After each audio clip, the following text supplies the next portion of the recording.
Salut, sunt Marian Hanganu de la Salesman Bride și azi am să-ți ofer un ghid de supraviețuire pentru cumpărătorul de soluții software românești. Sunt un mare fan al soluțiilor software românești, dar acest film nu este pentru a încuraja pe dezvoltatorii români de aplicații, ci pentru a învăța pe clienți ce și cum să-și cumpere. În ultimii 20 de ani am vândut soluții software românești și străine, companiilor mari și mici, guvernelor și organizațiilor neguvernamentale din România și din Serbia, Turcia, Bulgaria, Germania, Marea Britanie și altele. Experiența mea este că mulți producători români de aplicații neglijează elemente importante de drepturi de proprietate, au tendința să testeze insuficient aplicațiile, să nu precizeze exact în contract care sunt drepturile beneficiarului și obligațiile producătorului, să întindă capcane și să neglijeze documentația tehnică. Să zicem că ai decis să cumperi o soluție software fabricată în România pentru compania ta. Felicitări! Uite însă la ce trebuie să ai grijă. Drepturi de proprietate. Soluția poate avea înglobate programe software care nu sunt dezvoltate de producătorul soluției. Insistă ca furnizorul să scrie clar în contractul cu tine că deține drepturile de proprietate ale componentelor aplicației sau deține licențele necesare pentru redistribuire. Își asumă responsabilitatea și costurile generate de orice dispută ar putea avea loc cu producătorii componentelor utilizate. Costurile viitoare de mentenanță, upgrade și servicii. Trebuie să înțelegi că odată instalată soluția este într-o mare măsură prizonierul relației cu fabricantul. Dacă acesta hotărăște să crească subit costul mentenanței sau serviciilor suplimentare pe care le poți solicita, atunci nu vei putea să te opui. Alternativa va fi înlocuirea sistemului, ceea ce nu poate fi decât catastrofal din punct de vedere al costurilor și al perturbării operațiunilor companiei tale. Soluția este să prevezi în contract un mecanism de ajustare a prețurilor predictibil.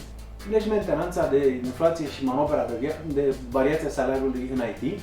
De exemplu, atenție și la upgrade. Nu vrei să fii forțat să faci plăți neprevăzute pentru versiuni superioare ale aplicației.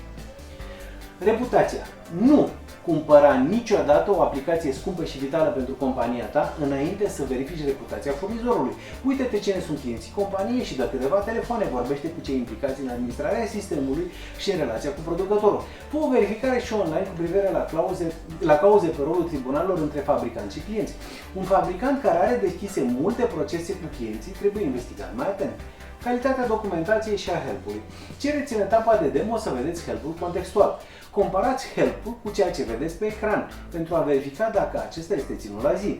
E o metehnă veche ca help-ul să fie câțiva ani în urma la soluțiile românești și nu numai la soluțiile românești.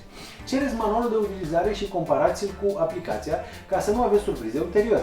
Menționați în contract că furnizorul se obligă să întrețină la zi help-ul și documentația de utilizare. Integrarea cu alte soluții. Am văzut numeroase situații în care furnizorul unei aplicații s-a opus integrării cu o altă soluție software. Menționați în contract că se obligă să ofere API și să permite integrarea cu o altă soluție. Atenție să nu lăsați deschisă posibilitatea ca integrarea să se facă numai cu asistența și cu costuri stabilite de el, pentru că s-ar putea să nu vă placă factura pe care o veți primi. Proprietatea asupra datelor.